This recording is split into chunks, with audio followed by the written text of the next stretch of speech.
And we are live. Let's go. Let's go. We're back, baby. Hi guys, welcome back. What is this? Hey, is this what, round 3? We are on round 3 right now. We're round 3. Within like 2 weeks. Still a long way to go. Hey, zero viewers, but we are on a grind. Yeah, we are, bro. Like the content is churning. I literally just wrapped up work. I just finished like 2 minutes ago. And I told the team that I was like, I'm supposed to get dinner. And now I'm recording this podcast. You know what? I respect the grind. Yeah, sorry, team. If you guys see that, I had to do what I had to do. Hey, in 40 minutes, you gotta go back to work too, man. Yeah, bro. That's what I'm saying. 40 minutes I have to be back. Oh, yeah. Dude, not even 40 minutes. Like they give me 30 minutes. I'm like, bruh. Yeah, dude. Bruh, give me some time to eat, you know? Tough. That's tough. I will say that's just tough. Yeah. Good, yeah. So we're done with Joe Low. Okay. Great podcast. And it was a good time. Yeah. And for those who have not heard it, first of all, I was not there. Second of all, it's great. So check it out. But today we have quite a bit. It's exciting. It's going to be an exciting few minutes. So stick with us. So all right, for today, let's unpack some stuff. Right. Yep. We got the rise of Indian/brown people in really like C-suite positions, right? Like CEO. Absolutely, yeah. You know, and then once we're done with that, we're gonna talk about, you know, is an MBA worth it, right? Is it worth it? So let's get right down into it. So Zane. Oliver, don't get me started on the MBA stuff. I know. Don't get me started. I know. Go ahead, Zane. I know. Bro, who do we think we are, bro? Literally, we just graduated undergrad. Yeah, I know. Talking about is an MBA. I will tell you why. Acting like anyone. I am. Go ahead. Bro, let's get into an MBA program first, and then we can talk about that. I have thoughts on that too. Yeah. Okay. That's true. So I think, you know, with the rise of, you know, brown CEOs, stuff like that, you know, 100%. Jack Dorsey stepped down. What's his name again, Zane? The guy who took over Parag or something. Yeah, bro. Get this. This guy. Okay, so Jack Dorsey stepped down from Twitter as CEO. Like I think what was it? November 29th, he sent out a tweet saying he's stepping down. So it's been like 2 weeks now since the news broke. The new CEO is an Indian. His name is Parag Agrawal. Okay. And that's insane. He's 37. He's 37, bro. Dude, like, he's so young. That's young. That's very young. He's young. That's very young. And I will say, bro, Twitter may not have the same revenue numbers as like a Facebook or a Microsoft or Google or anything like that. Yeah. But the social impact, the cultural impact that Twitter has, I think is greater than some of those. That's my thing. Hear me out. So do you think that a 27-year-old like CEO can handle such a hot social media platform like Twitter? Because no matter what happens, Twitter is like Facebook. They're always in the middle of something. All the controversial stuff happens on Twitter, not even Facebook. They're even worse than that. They're not to be blamed, but it's just the type of platform they are. So you need someone who can handle those stuff, someone who can go out there and make a bold statement and be like, we don't support this or we support that, and talk about the concept of freedom of speech and until what's the limit on it. So that's where I'm afraid that this new CEO would fail. 27. But I mean, he has been. No, he's not 27. He's 37. 37. But also, like, he's been in Twitter for a long time, right, Zane? Like, he's been in Twitter. Okay, so let me get into the background of this guy. Okay, because we got to break this guy down, right? Not only that, I do want to talk about just the rise of Indian origin CEOs. It's insane, bro. Like, as a correlation to the population of Indians in the US, the amount of tech executives and CEOs is absolutely insane. Like, I feel like you would rather be Indian than work at McKinsey at this point. Like, you have a better CEO at some point just by the color of your skin. Really awesome. It's good for us, right? Like, I'm Indian, like, so. Yeah. Well said for me then. Yeah, bro. I get back from New Year and my consulting firm just gives me a little promotion. All right, so this guy, he's 37, right? He's worked at Google for like I think over 10 years now. So he's like he came in very early. It was like 1,000 employees at that point. Oh no, you mean Twitter? You said Google. I said Google, not Twitter. Twitter. Yeah, okay. You said before Twitter, he worked at Google actually as like a software researcher, and before Google, he did his master's from Stanford in computer science. So this guy was legit. But guess. So he went to undergrad. He went to college in India. Just guess where he went. Throw out a random guess, bro. IIT. Yes. There's only one college in India that produces. It's like the Skull and Bone Society. You have to. I mean, I'm not joking. Every person that I met in the tech world, consulting world, or banking, that has like a higher position. I'm talking like senior manager, VP, director, and I'm not joking. And on a serious note, all of them went to IIT or something like that. Whatever the India. Indian Institute of Technology. Yeah, Indian Institute of Technology. And I'm not joking. They have all of that in common. So they breed world leaders. Yeah, and I was telling them that, and they were like, "Yeah, even in India, if you want to be a hot shot, you have to go there." I'm like, it's like the stamp of approval, bro. Like in the ball swinging contest, like IIT wins. And fair enough, you can throw anything at it, IIT wins, bro. And it is. It's like. I was like, someone was telling me about it. So I met this direct, I met this, I think he was a partner, Mackenzie, and he went there and he was telling me how rough it was. And if you want to graduate, you're competing against the best top 0.1% of India. And it's rough and tough. So if you graduate from there, then you deserve it. And automatically people are going to respect you for it. That's why the people that graduate from there are overachievers, they're killers, and they're monsters overall. Sounds like they're mass producing CEOs, future CEOs. It's a factory for leaders.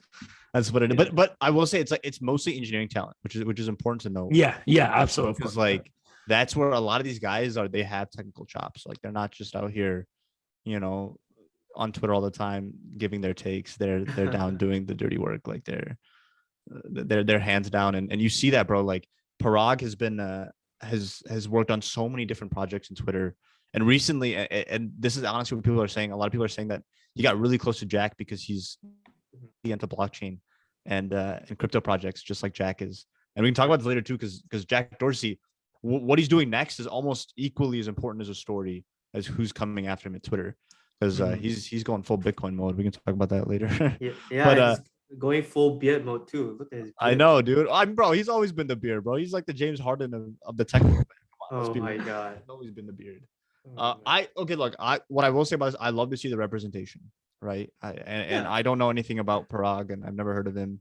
But from what I've read, he seems like he's the right guy for the job, and that he has a good handle, right? Because the role of Twitter is going to change, and it's going to change a lot, because I think social media is going to turn one more decentralized and one more user controlled versus having a lot of these centralized large big tech companies control these very powerful platforms.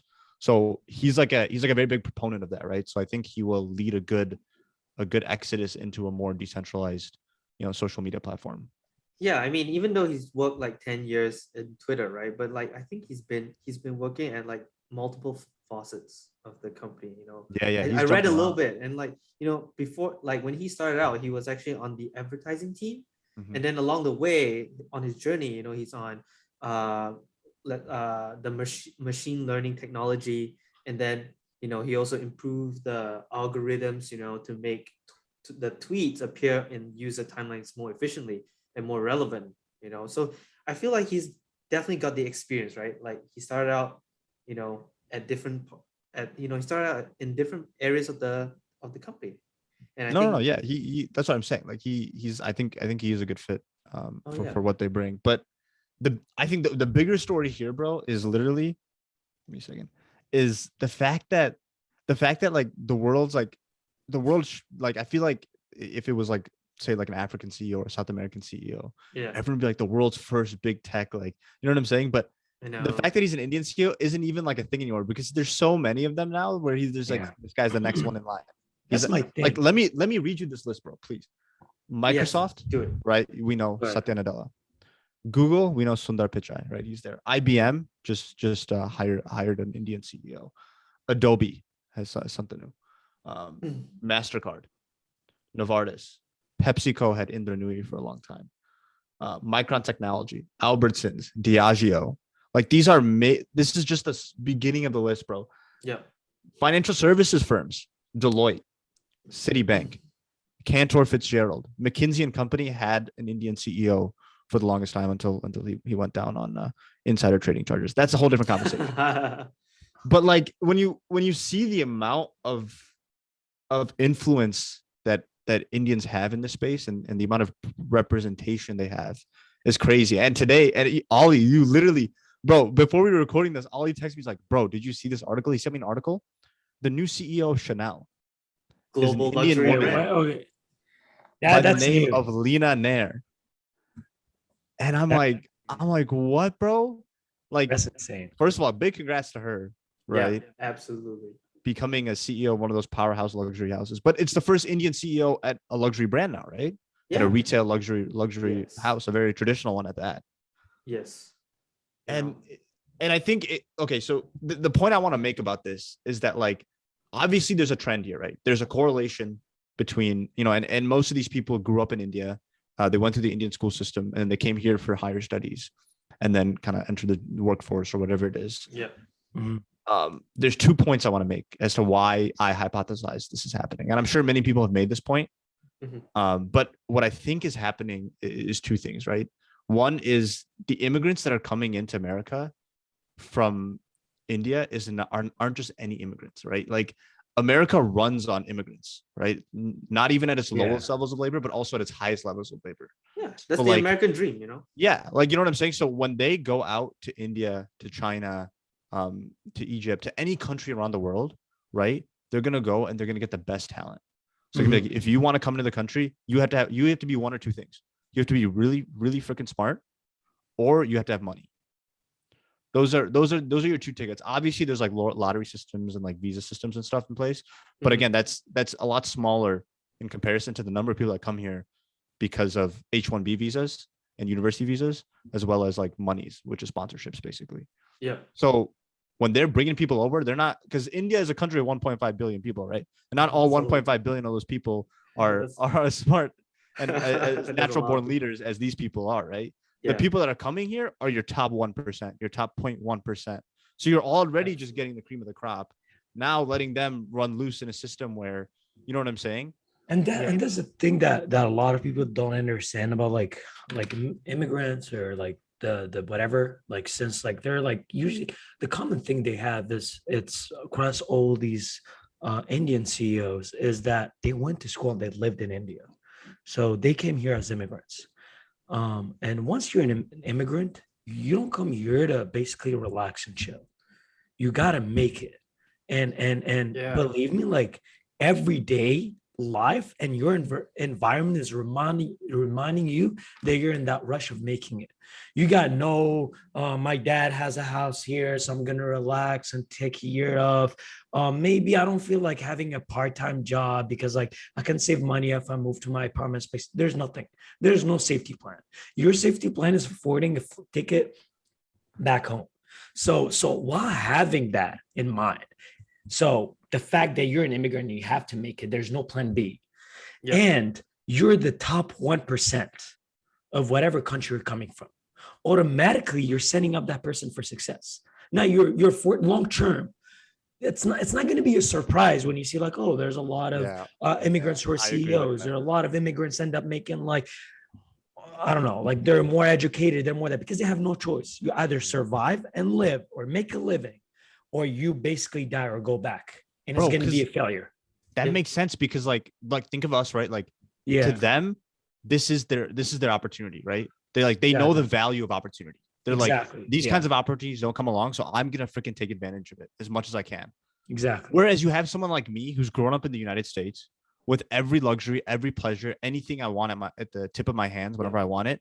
Mm-hmm. I don't have that same value. I didn't go through that same adversity where I'm like, okay, I had this opportunity. I'm going to put my 110% into it. Right. Like I get distracted a lot, right? I'm putting my hands into this, or this and that. Mm-hmm. And I take a lot for granted, which I feel like these people coming in now, they know the value of what they're doing. So they're like, I'm gonna work till I get to the top of whatever it is I'm doing.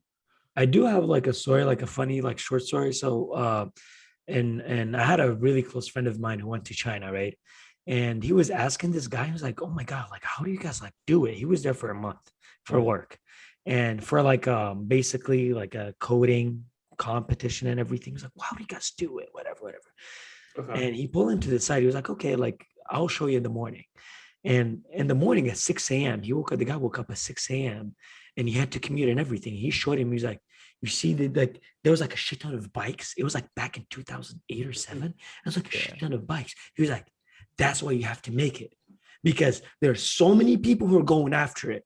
You just make it and you go to the top, or you're at the bottom. And that's the thing. He was like, once you're at the bottom, you take everyone down. You let your family down, you let everyone down. So it's not a question how you make it. It's like you have to make it. And I don't know if it's a good thing or a bad thing. I don't know. No, that's always a good thing. But you see, just kind of relying on experience, like, you know, even back in college, right? Like you see people coming from overseas to study at, you know, American universities, right? American colleges. You see two extremes. You see two extremes on each end of the spectrum, right? Yeah, one end where they're hella rich. Yeah, I was about to say, bro. Ferraris, Lamborghinis. I like that. Yeah. And like just cutting across campus, right? It's only a mile across campus, but you're driving a Lamborghini, right? But those guys, they have like, you know, they are very complacent, or like there's a safety net. But you know, I think it takes a special group of people who come here with no safety net, like what you guys were saying. You know, I think they have what it takes. You know, they grind it out. They know what they want, and you know, this is what we're seeing right now. You know, really great people in great positions of power and influence and you know, changing culture. Absolutely, yeah. It's so crazy because you see those two people. Like, I mean, like even my experience, like you see like crazy, super rich Asians or brown people. And at the same time, usually, you know them, we always see them driving like cars, they lease them, buy them. I don't know. I don't care how they do it. And you got the guy who is taking a bus or walking in the snow so he can go to the library and work and grind all night. And the crazy thing, so I was studying for this like math, like I was in this like math class, like I forgot which one. Oh, MATLAB? The guy was like, no. So I went to the library and I was studying, and there was a girl that I knew. She was like in my building, like back in McNair. And I would see her there, and I was grinding too. So it was like 1 a.m. or 2 a.m. and I went back to my place, woke up the next day. I left her there and I woke up the next day. I'm like, I just got breakfast, you know, squeeze a workout in, went to the library like around like 9:30, and there was like barely anyone there. And I see her there. It was like the same thing for like solid like 5 to 6 days. Yeah. And I asked her, I was like, where did you go after that week? She's like, oh, I just changed floors. I'm like, serious? I needed to change your I'm like, do you sleep here? She's like, and then she was telling me her story. She's like, yeah, that's why I have to grind. I'm in a visa.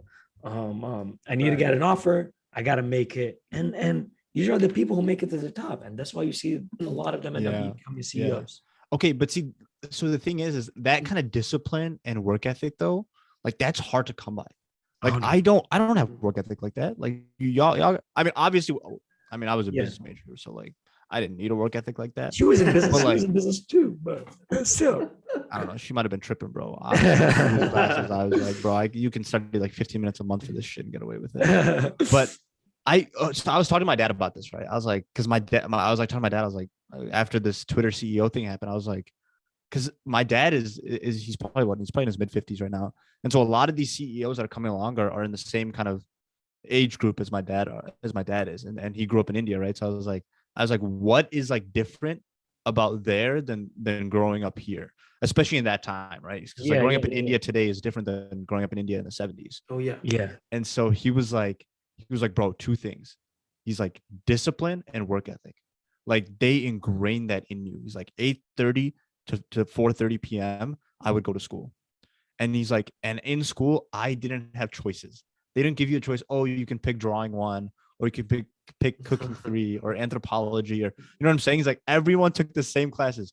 no matter how hardworking you are, no matter how lazy you are, no matter how dumb you are, no matter how smart you are, everyone's taking the same classes, and you just have to keep up. Like you don't have a choice. Like he was like, and it's such a competitive environment where everyone is just like in Indian culture, it's like it's a point of prestige, right? To get the highest grade in your class. So everyone is just it's a very cutthroat environment. And he was like, when it comes time for college, right? Like he's like, you guys here are so weak in terms of like picking. He's Wow. like, I'm like hearing kids wanting to do writing and English and art history. He's like, there were two options for us. There was engineering or medicine. He's like, the smartest ones became doctors. The ones who couldn't hack it as doctors became engineers. But let me tell you something. The story of like when you were describing India reminded me of Algeria, right? And it reminded me of a lot of the Arab countries. You don't have a choice. If you want to survive and like basically afford a living for your family and buy a house and everything and be able to travel once a year, you should be a Dutch engineer or whatever. But why is it? But I think I have the answer.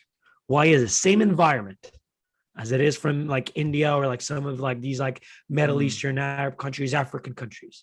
But why is it that these people coming from India or Asia or whatever, they end up making it, becoming the top of America, number whatever, like making billions of dollars? Where you got the same immigrants coming from different countries that had maybe worst, maybe worst. Yeah. And sorry, I'm Algerian and I love my people. Like you don't see, well, what are the Algerian CEOs? Where are the Arab CEOs? I will say, if we're talking about the Middle East kind of as a whole, there are a lot of Iranians that are at the top of, you see the that's true. But I know one thing, the top tech companies. One thing that I noticed there's different for these people that come, they see like basically going migrating to like the UK or America is like kind of like a safety and like they're like, oh, I'm just gonna live there, right? There's no hunger to it. They're not hungry. But the people that are coming from these regions, especially having that pressures from society, that high expectation, you have to be a high achiever if you want to carry my family name, which is there's a sense of pride into it. Then you see there's like an anger. I'm gonna like not anger, but like they're starving for success, for excellence. And that's what creates beasts and monsters. Yeah. So basically, anywhere outside of America. Anywhere outside of America. I mean, I agree. I mean, I studied in Singapore. I've been through that British system, probably the same, education system that, Zane, your dad went through. So I get the grind, it's kind of cutthroat. But yeah, it makes sense. It all makes sense. Yeah, but it builds, right? That I think that discipline and work ethic, like I myself, I don't have that. Like that's probably one of the biggest things that I'm trying to work on myself is having a discipline, right? To do everything that I need to do to move forward. And that is something that if you're taught at a young age, I think puts you forward so much. Yeah, no, you know what I'm saying?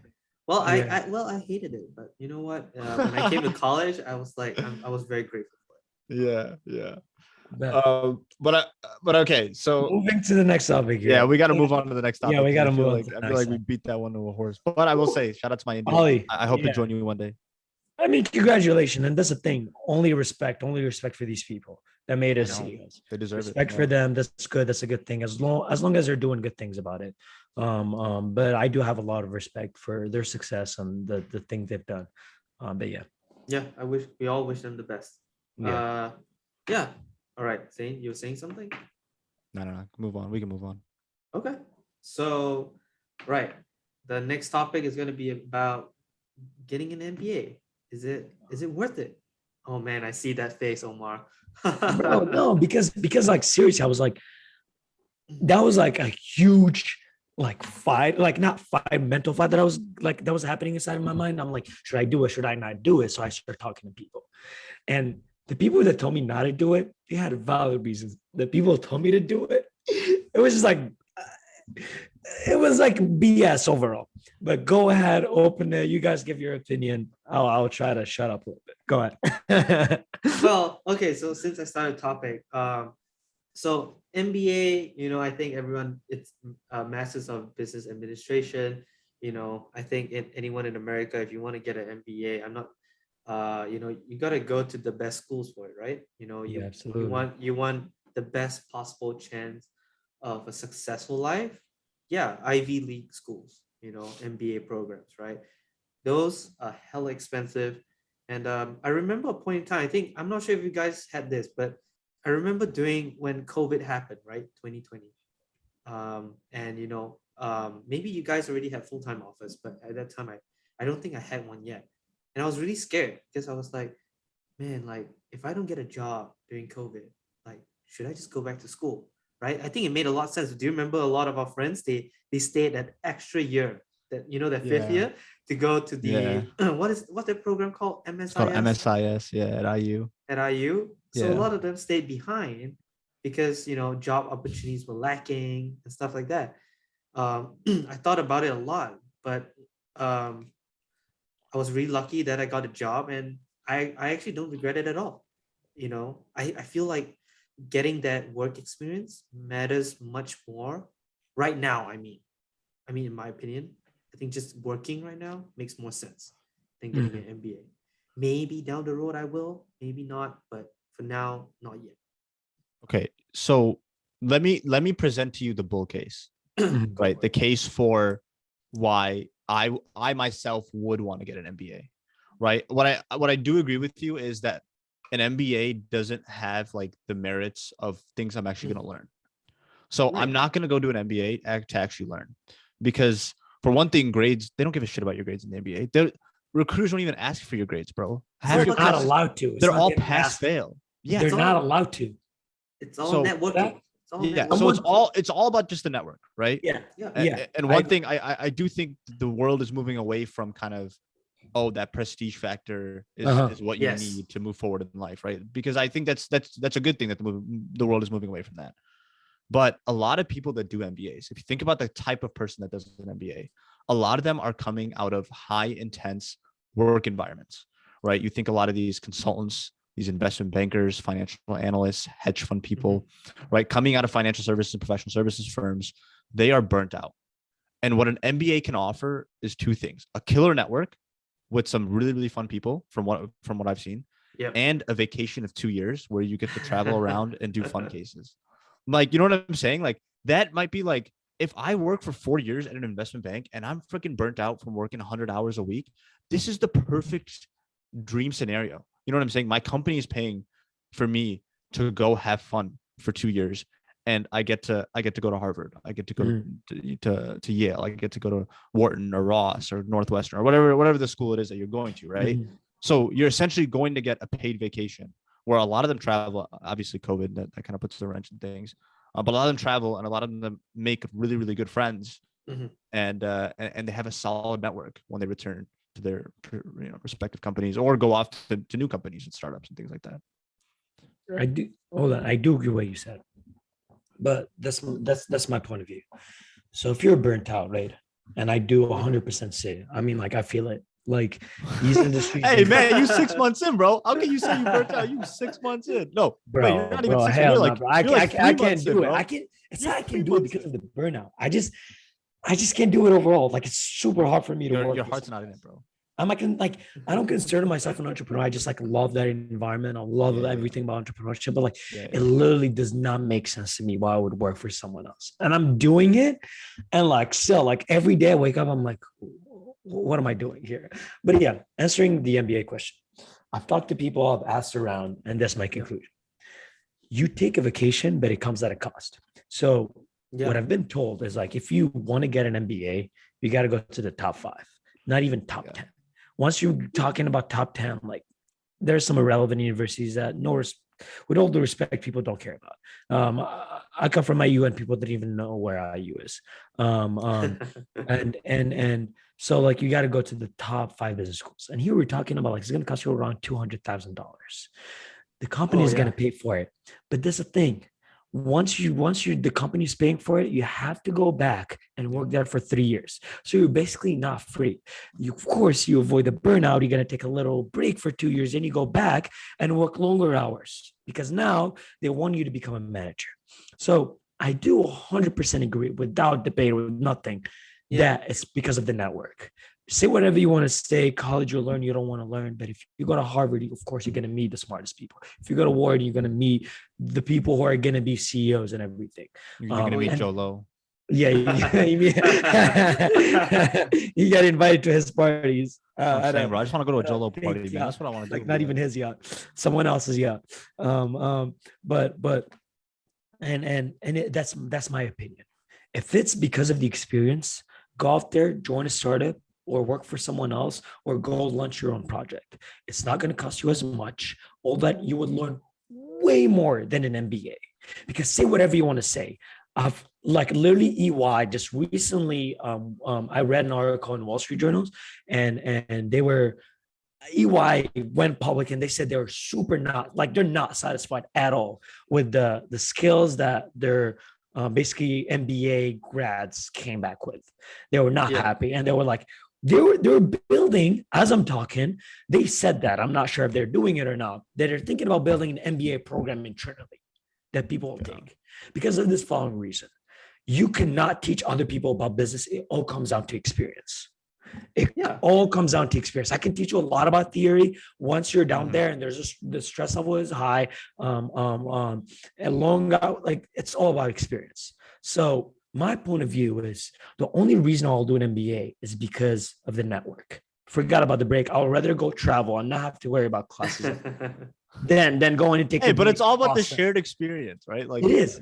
Like traveling, like who you can travel with alone, bro? Like who's gonna travel with you for a whole year? I'm not gonna go travel with you for a whole year. You network. You start a podcast and find people to travel with you. But that's the thing. Where did I stop? What was I going with? But yeah, so you can do it for the network, but can you not network as well if you build your own startup and you go out there and do stuff? So my thing is, I'd rather meet people and network with people who are already doing things, such as going to startup, working at WeWork, and you end up like everyone around you is somehow doing something super interesting. And you meet one person, 10 people like every week. Just go randomly and talk to people, whatever. Then you expand your network way faster and you solve that network problem. That's true. Okay. So I will say, so we've come to the conclusion that monetarily, it's not worth it. For the money that you're putting in, it's just not worth it. Yeah, talk to people for 200,000. Yeah, bro. But it's for the vibes. You guys don't. I got laughed at, bro. Okay, let me tell you something. Vibes, man. That's the thing. I don't care about the vibe. I'm trying to make it, bro. If it's about the vibes, let me retire now. If I care about the vibes and taking a break for 2 years, let me retire. Why am I doing this then? No, but if you're thinking about it, right? Like the MBA program, like you guys are right. You guys are spot on. But I'm just saying, like, I think MBA is not as, it still has some appeal, but it's not as appealing as before. It seems like the curriculum that they have has not changed over time. It's still the traditional program. Absolutely. It's all about leadership skills, management skills, all the very, I was bro, that's, to me, that's bullshit. Like there's no way you can teach leadership and teach management in like, you just need experience for that. Like that's correct. And what skills does an MBA bring to the table? And like, I don't know about you guys, but a lot of companies now, they are so focused on like sustainability, ESGs, all about their social impact, environmental impact.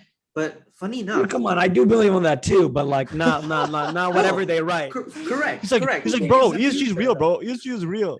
Correct. But like, the MBA programs, they're not adapting to the changing environment around them. I do agree. They have not. I'm not trying to advocate for University of Vermont. They're not paying me to say this, but it seems like they have adapted. They've added courses in their MBA program, and actually more and more people are applying it. I mean, look, if the application numbers are going up, then they're obviously doing something right. So no, the reason why the application numbers are going up because now jobs are requiring them because they became a no, it's definitely going the opposite way, bro. No. Are you guys serious? Yes, dude. I'm in the middle. You think there's more jobs? Can we get a fact check on this? Hear me out, Zane. Hear me out. I was about to tell you guys this story. So I was at this company event. I'm not going to name the company. Could be current, past, future, present, whatever it is. I probably know it. I know where pretty much everywhere and I was in the middle of this networking event, right? Couple of I'm talking big shots, dope people, years of experience. You got to respect them because they've done some crazy shit. So I was sitting there trying to learn about the perspective. And this guy was telling me yo, go to Harvard Business School. This other guy comes in. They basically went and the other dude went to Stanford. And they start going whatever, back and forward. And I'm like, oh, honestly, I was thinking about getting an MBA and I'm no longer thinking about it. And they start laughing at me. Seriously, he called his friend and the other side of the room was like, yo, come hear this. He was repeat it what you just said. And that's my thing. And he was the guy at the end, he was maybe you're right, maybe you're wrong. I will tell you something. There's no way you can become a manager or higher than a manager without getting an MBA. You have to, and you're required. Yeah, that's the traditional route. That is true. Traditional route. Elon Musk was talking about it. He was honestly, I don't know why all managers are required to have an MBA, because you're required to. The company pays for it, whatever. You're required to, then you come back and you become a manager. That doesn't make sense. A manager shouldn't be based on experience. It should be whatever his colleagues or the people working for him are saying. If they're saying he's a good manager, he's someone good and did some good stuff and had a great impact at the company, he deserves to be a manager. Not getting into title on freaking random piece of paper makes you entitled to be a manager. Yeah. I don't agree with that. No, but I've had horrible people with amazing degrees, with amazing CV, resume, whatever you call it. And you're the worst manager, absolute worst. No, but it's funny you mentioned Elon Musk, because I think wasn't it recently he said he would hire a high school dude with a GED. He would much rather hire if he has the attitude for it. It's literally just who's willing to put boots on the ground and just get to work. But okay, maybe we live in different worlds, because I spend a lot of time on on crypto Twitter, right, and a lot of these new and emerging areas of the internet that are kind of niche, and there is a special hate, I'm telling you, for Harvard MBAs in these areas of the internet. I was watching this video, bro. Who was it? It was some very, very famous venture capitalist, Vinod Khosla, and he was like, I will not hire MBAs because I want people who are battle tested. Both extremes. He's I want people. Because, bro, he's look, and I agree with him. He's bro, MBAs are almost coddled investment professionals who don't know what the real world is like, right? They work in these siloed things and they have tunnel vision. He's I need someone who's who actually knows what the field looks like and knows practically how to deal with things. I'll leave it to this. What will be the super funny? Is I'm the one shitting on MBA and getting an MBA degree. That would be hella funny. But okay, wait. Okay, so hey, let's end it on this then, right? Oliver, would you get an MBA? And if so, where would you go? Your dream school. Say it. Well, dream school, people don't laugh at me, but I actually do want to go to Berkeley for MBA. UCal Berkeley, very respectable. Haas School of Business out there. I kind of want to go to the West Coast. I'm kind of okay. Hey, West Coast a vibe sometimes, bro. San Francisco's a bit much, but I respect the vibe. Yeah. All right, Omar. I would not get an MBA, but what would I do instead? Build a startup or join someone that I believe in their idea. Okay, so and make real money instead of spending money. Okay, but say you were forced. Say I come to your house, bro. I point a freaking gun at your head. I'm like, you got to get an MBA. Where are you gonna go? Oh shit. Your dream school. Nothing is off the table, bro. I would probably do Harvard because of the network. Because they're really close. They stay tight to each other. I've seen it. I've seen it outside. I mean, they know each other. They meet every year. They have their secret whatever social stuff, and they take pride on that. So I would do Harvard because of the network. Okay. You, Zane? Okay. What about you, man? I would not. I would say if you're looking to make a big career jump, you put your head down, put as much time as you can into Web3, and you'll make far more returns. Dude, I said the same thing, and you made me choose that area. Yeah, what if me and Omar point a gun at you? Yeah. What if I point two guns? Okay, exactly. You point a gun at my head, bro. Stanford, hands down, Stanford. Yeah, produces the most unicorns. produces the most unicorns. The chances of me getting to Stanford though, bro, with my like what I don't even know what my GPA was, like 3.6 something out of Indiana University. Couldn't even graduate summa cum laude, bro. That's okay. But yeah, if you put a gun to my head, I would go to Stanford. I think Stanford would be absolutely dope. I would do it honestly just for the clout. Makes sense. Sounds good. Perfect. All right. Let's end this. Yeah. All right. Thank you everyone for joining us. Thanks everyone for listening. Hopefully you got something from it. And yeah, stay tuned. Let us know. Honestly, like we'll throw our email down in the bio and stuff, and let us know your thoughts. Is getting an MBA worth it? And is being Brown the next ticket to being the next CEO? I love that. I love it. All right. I'll see y'all later. Have a great week. Yeah. See you guys. Bye.